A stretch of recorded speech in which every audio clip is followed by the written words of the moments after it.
donc 75 morts et 2100 blessés. Ces chiffres, c'est les chiffres qui concernent les exploitations minières uniquement en Afrique du Sud.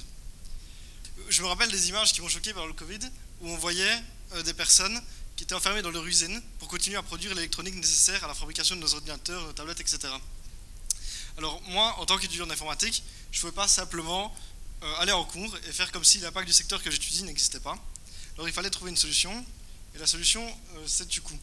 Aujourd'hui, on utilise nos ordinateurs pour des tâches très simples, comme prendre des notes, regarder des séries, surfer sur Internet. Et en fait, nos ordinateurs, ils sont surdimensionnés par rapport à notre utilisation.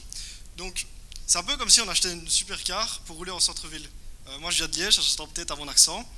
Et je peux vous garantir qu'avec les travaux du tram et les bouchons, vous n'irez pas plus vite. Donc, la solution, c'est quoi? C'est de diminuer nos composants pour avoir juste ce qui est nécessaire à se connecter sur un serveur qui se trouve dans le cloud. Ce serveur, il est alimenté à 100% par de l'énergie verte et est partagé entre tous les utilisateurs. Ça signifie que si ce n'est pas vous qui l'utilisez, c'est un autre utilisateur. Donc l'avantage de la solution de Tuku, c'est en plus de l'impact socio-environnemental, parce que oui, si on demande moins de composants, ça veut dire moins de personnes dans les mines et une meilleure protection de la nature. Donc le deuxième gros avantage, c'est que vos données, elles sont dans le cloud, automatiquement sauvegardées et sécurisées.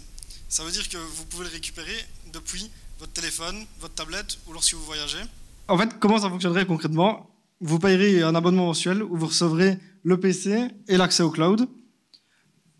Chaque PC serait conçu pour durer 2 cycles de vie, d'une durée d'à peu près 5 ans. Entre ces 2 cycles de vie, les pièces du jour seraient remplacées par des établissements de travail adaptés. Donc voilà, ça c'est le projet Tuku. Donc c'est un projet qui vise à repenser l'informatique pour le rendre plus durable et sécurisé, tout en embarquant uniquement les composants essentiels. Donc voilà, merci pour votre attention.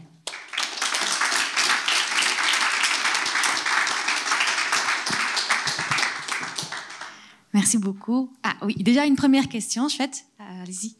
Quand on parle de cloud, ça veut dire que ça ne fonctionne que quand on a un accès en ligne? Oui, effectivement, pour le moment, c'est comme ça. Faut savoir qu'un ordinateur, ça représente à peu près... Enfin, la pollution d'un ordinateur, c'est 70 à 80% lors de la fabrication. Et rien qu'un disque dur, c'est 30% de cette pollution. Donc, effectivement, il n'y aurait pas accès à quoi que ce soit hors ligne. Personnellement, je ne suis jamais hors ligne avec la 4G, etc. C'est sûr, mais du coup, le composant qui se trouve juste plus dans le PC, mais dans une base de données qui est ailleurs. C'est ça. Mais cette base de données, en fait, l'avantage, c'est ce serveur, l'avantage, c'est qu'il est partagé entre tout le monde.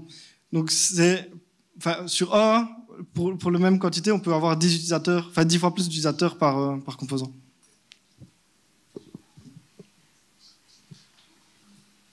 Moi, j'ai une question. On dit que les serveurs seraient alimentés par de l'énergie verte.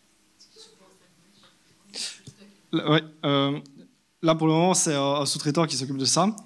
Si j'ai bien compris, c'est de l'éolien, du solaire et de l'hydroélectrique. Voilà.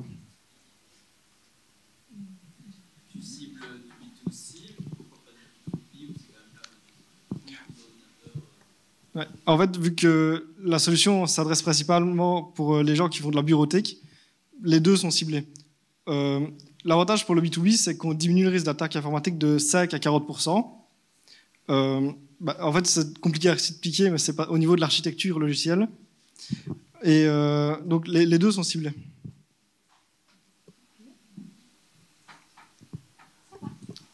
Un très grand merci.